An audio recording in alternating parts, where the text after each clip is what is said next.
Breaking news. Tirumala శ్రీవారి ప్రసాదాల్లో కల్తీ నెయ్యి అంశంపై విచారణ చేపట్టిన సిట్ బృందం 2 రోజుల పాటు తనిఖీలు చేసింది.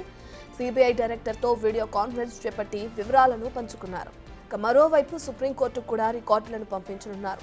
అయితే ప్రస్తుతానికి తనిఖీల ప్రక్రియను ముగించారు. తిరుగు ప్రయాణమయ్యారు.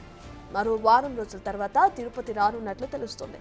అయితే ఇప్పటికే సమగ్రంగా సమాచారం సేకరించిన సిట్ బృందం ఫైనల్గా మరో వారం తర్వాత పర్యటించి తుది నివేదికను రూపొందిస్తాయి.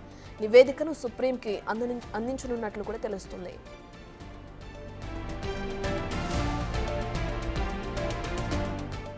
ఇదే విషయానికి సంబంధించిన పూర్తి డీటెయిల్స్ అందించడానికి మా ప్రతినిధి దామోదర్ అందుబాటులో ఉన్నారు. రైట్ దామోదర్, ఇప్పటికే చూసుకుంటే తిరుమల శ్రీవారి లడ్డు కల్తీ వ్యవహారానికి సంబంధించి సిట్ బృందం చేపట్టిన విచారణ పూర్తయింది. 2 రోజులు అక్కడ పర్యటించనున్నట్లు తెలుస్తుంది.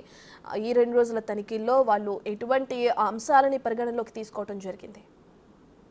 రత్న 2 రోజుల పాటు ఏదైతే సుప్రీంకోర్టు ఏర్పాటు చేసిన సిట్ బృందం తన తనిఖీలను పూర్తి చేసింది. ముఖ్యంగా సిబిఐతో పాటు అదేవిధంగా ఐపీఎస్ అధికారులు ఇద్దరు, రాష్ట్ర ప్రభుత్వం నియమించిన ఐపీఎస్ అధికారులు, అదేవిధంగా మైసూరుకు సంబంధించిన ఫుడ్ సెక్యూరిటీ స్టాండర్డ్ కమిటీ ఏర్పాటు చేసిన బృందం ఏదైతే 5 మంది సభ్యుల కమిటీ నిన్నటి రోజు తిరుపతిలో ఉండి పూర్తి స్థాయిలో రికార్డులను గతంలో ఏదైతే సిట్ బృందం సేకరించిందో ఆ రికార్డులను మొత్తం పరిశీలించింది. ఆ తర్వాత ఏదైతే సుప్రీంకోర్టు బెంచ్ తో పాటు అదేవిధంగా ముఖ్యంగా సిబిఐ డైరెక్టర్ ప్రమోద్ కుమార్ తో పాటు వీడియో కాన్ఫరెన్స్ లో సుమారు 2 గంటల పాటు వీడియో కాన్ఫరెన్స్ లో పాల్గొంది. ఆ తర్వాత ఏదైతే ఈఓతో పాటు సిఎండ్ఎస్ఓతో సమావేశాన్ని జరిపినారు. ఆ తర్వాత ఈ రోజు ఉదయం శ్రీవారి దర్శనం తర్వాత తిరుమల ఆలయంలోని లడ్డూ పోటు కౌంటర్ ను, అదేవిధంగా బూందీ పోటు కౌంటర్ ను, నెయ్యి ఏ విధంగా నిల్వ చేస్తారు, నెయ్యిని ఏ విధంగా టెస్టింగ్ చేస్తారు అన్న విషయాలను కూడా వారు గమనించారు.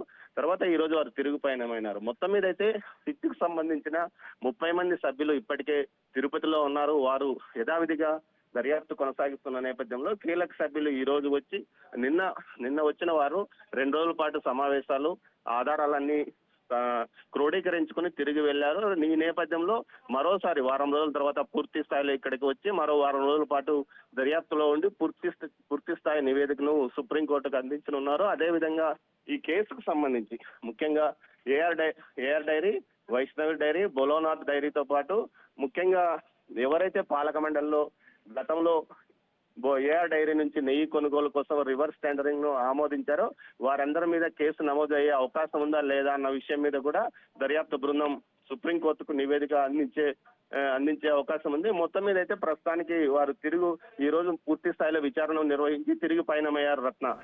Right, thank you Damodar.